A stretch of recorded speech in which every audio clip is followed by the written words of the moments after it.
नमस्कार दोस्तों, स्वागत है आपका हमारे चैनल ज्ञान लो में।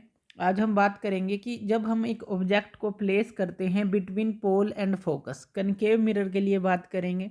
तो कनकेव मिरर क्या होता है हमारा, जो इस तरह का मिरर होता है और जो इसका रिफ्लेक्टिंग सरफेस होता है सेंटर की तरफ होता है।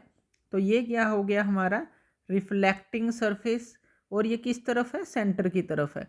तो सेंटर जो है इस तरफ है मान लेते हैं। तो ये कनकेव मिरर है। अभी हम एक ऑब्जेक्ट को प्लेस करेंगे जो कि पोल और फोकस के बीच में होगा। अब देखिए पोल और फोकस क्या है ये भी हम डिस्कस कर चुके थे। अब सेंटर ऑफ कर्वेचर से जो लाइन निकल कर जाती है ये क्या होता है हमारा, ये प्रिंसिपल एक्सिस होता है। और जहाँ पे ये टकराती है यहाँ पे ये पोल होता है।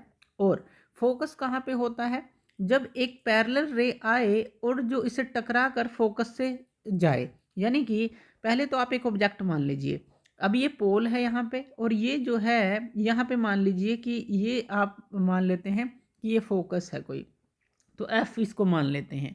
तो ऑब्जेक्ट क्या है, पोल और फोकस के बीच में है। यानी कि पोल और फोकस के बीच में आपने इस तरह से कोई एक ऑब्जेक्ट मान लिया, ये ऑब्जेक्ट आपने मान लिया। अब आप मान लीजिए कि कोई रे है, एक हम रे ले लेते हैं जो इससे जा रही है। अब वो फोकस से गुजरेगी। फोकस से गुजरने का मतलब है कि ये बिल्कुल पैरेलल होगी किसके, प्रिंसिपल एक्सिस के। ये रूल जो हमारा हमने पढ़ा था रूल 1, कि अगर कोई पैरेलल रे इंसिडेंट करती है कनकेव मिरर पर तो वो फोकस से होकर गुजरती है। तो वो फोकस से होकर गुजरेगी, जैसे कि ये इंसिडेंट रे थी और ये रिफ्लेक्टेड रे है, तो ये इस फोकस से होकर गुजरेगी। इसी तरह से एक दूसरी रे आप ले लें। दूसरी रे मान लीजिए जो इससे यहाँ पे टकराई, और ये टकराने के बाद जो है ये सेंटर ऑफ कर्वेचर से जा रही है। मान लीजिए इंसिडेंट रे जो है सेंटर ऑफ कर्वेचर से पास कर रही है। ये क्या है, सेंटर ऑफ कर्वेचर है, सी से हमने इसको डिनोट किया है। तो जो भी रे सेंटर ऑफ कर्वेचर से पास होती है और मिरर पे टकराती है तो वो अपने पाथ को रिट्रेस करती है। यानी कि बिल्कुल जिस दिशा के अंदर जाएगी उसी दिशा से वो वापस आएगी। तो ये रूल नंबर हमने 3 पढ़ा था। तो अब देखिए ये सेंटर ऑफ कर्वेचर से पास हो रही थी तो इसलिए ये रिट्रेस करेगी अपने पाथ को, और ये पैरेलल थी तो ये जो है फोकस से होकर गुजरेगी, यानी कि प्रिंसिपल एक्सिस पे उस पॉइंट से गुजरेगी जहाँ पे फोकस होगा। अब ये जो रे हैं, ये दोनों ही जो रे हैं ये हमारी डाइवर्जिंग रे होंगी, क्योंकि देखिए इनके बीच का जो गैप है वो इंक्रीज होता चला जा रहा है।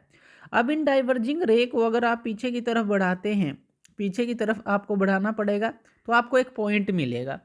तो मान लीजिए ये पॉइंट है हमारा बी डैश। उसके बाद इस प्रिंसिपल एक्सिस को भी आप आगे बढ़ा लीजिए और यहाँ से एक परपेंडिकुलर गिरा लें प्रिंसिपल एक्सिस पर।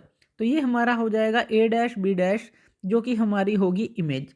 यहाँ पे ये क्या था, ऑब्जेक्ट, और ये जो है हमारी ये क्या हो जाएगी, इमेज। इस तरह से इमेज इसके अंदर बनेगी। अब जो इमेज बनी है वो मिरर के पीछे बनी है, यानी कि ये इमेज जो होगी वर्चुअल इमेज होगी और इरेक्ट इमेज होगी। जैसे कि आप जो है प्लेन मिरर में खड़े होते हैं, आपको अपनी इमेज मिरर के पीछे दिखाई देती है, तो वर्चुअल होगी और सीधी होगी। दूसरा जो पॉइंट इसके अंदर हमें लेना है, जो इमेज है वो लार्ज होगी। इसके अंदर देखिए ऑब्जेक्ट जो है ये है, छोटा है, और ए बी है, इसको ए बी मान लीजिए, और ए डैश बी डैश से काफ़ी बड़ी इमेज बनी है, तो हमें इसके अंदर क्या मिलेगी, लार्ज इमेज मिलेगी। तो ये बात हमें ध्यान रखनी है, इमेज जो होगी मैग्नीफाइड और एनलार्ज होगी। इस केस के लिए जो हमारा यू होगा, यू क्या होता है, जो ऑब्जेक्ट का डिस्टेंस है पोल तक का। तो ये जो है हमारा, ये u जो होगा ये हमारा नेगेटिव रहेगा। जो फोकल लेंथ है वो भी हमारी नेगेटिव रहेगी। तो इस तरह से जो है u नेगेटिव, फोकल लेंथ भी नेगेटिव, और जो हमारा v है, अब जो v है इमेज तक का डिस्टेंस, पोल से इमेज तक का, तो ये जो है हमारा ये पॉजिटिव रहेगा। तो इमेज तक का डिस्टेंस पॉजिटिव रहेगा। उसके बाद जो है अगर इस प्रिंसिपल एक्सिस से ऊपर की तरफ हमारा ऑब्जेक्ट है और इमेज है, तो एच ओ भी पॉजिटिव और एच आई भी पॉजिटिव। एच ओ यानी कि हाइट ऑफ ऑब्जेक्ट भी पॉजिटिव, एच आई मतलब जो इमेज है उसकी हाइट भी पॉजिटिव, क्योंकि प्रिंसिपल एक्सिस से ऊपर की तरफ हम पॉजिटिव लेते हैं, नीचे की तरफ हम नेगेटिव लेते हैं। तो ये ऊपर की तरफ है तो ये पॉजिटिव आएगा। उसके बाद जो एम है यानी कि मैग्नीफिकेशन है, वो हमारा रेशो होता है H I divide by H O. ये भी पॉजिटिव है, ये भी पॉजिटिव है, यानी कि एम भी हमारा पॉजिटिव रहेगा। तो ये इन सारे केसेस में हमारा यू नेगेटिव रहेगा और एफ नेगेटिव रहेगा बस। बाकी V, H, I, H, O, M सारे पॉजिटिव रहेंगे।